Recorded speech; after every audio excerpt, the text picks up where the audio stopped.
আজকে আমি মাছের আঁশ পরিষ্কার করতে একটা টেকনিক আপনাদেরকে দেখিয়ে দিব।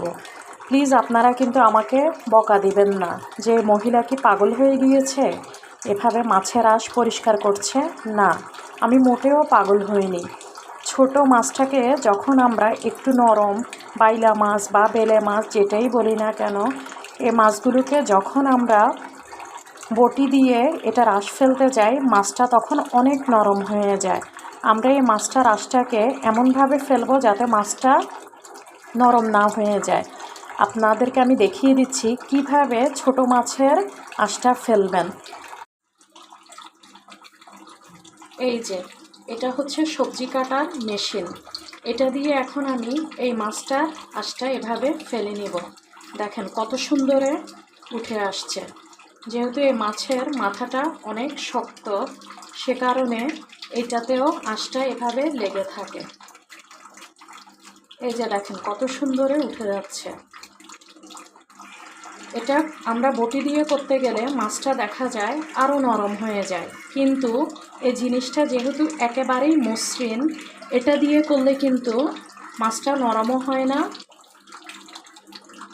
মাছটা আমার পরিষ্কার করা শেষ, সম্পূর্ণ আঁশটা এটা দিয়ে ফেলেছি। এখন এটা হচ্ছে আমার মাছ কাটার কেচি, এটা দিয়ে এখন আমি মাছটাকে দেখেন কিভাবে সহজে কেটে নিব। এ ধরনের মাছগুলোকে, ছোট মাছগুলোকে বিশেষ করে বটি দিয়ে কাটার কোনো প্রয়োজনে আমি মনে করি না। এই যে কত সুবিধা। আমরা আসলে অনেকে মনে করি মাছ কাটার কেচি দিয়ে মাছটা কাটলে কেমন জানি হবে, আসলে একেবারেই না, একেবারেই ভুল ধারণা। এতটা সহজ, দেখেন কতটা সুন্দর। আমি মাছটাকে কিন্তু কেচি দিয়েই টুকরো করে নিয়েছি। দেখেন কত সহজে বটির ঝামেলা ছাড়া কিভাবে আমি মাছগুলো কেটে নিয়েছি। আমি ছোট মাছগুলো সাধারণত মাছ কাটার কেচিটা দিয়েই বেশিরভাগ কেটে থাকি। টুকরাটাও করেছি কিন্তু আমি এই ধারালো কেচিটা দিয়ে। কতটা সুন্দর হয়েছে। প্লিজ আপনারা কেউ, আবারও বলে রাখছি, আমাকে কিন্তু বকা দিবেন না।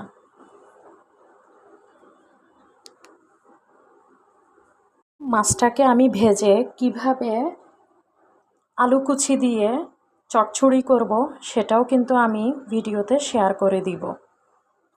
আর এই ভিডিওটা এখন মাছ কাটার যে ভিডিওটা করেছি সেটা আমি শর্টসে দিয়ে দিব, প্লিজ আপনারা সবাই দেখবেন।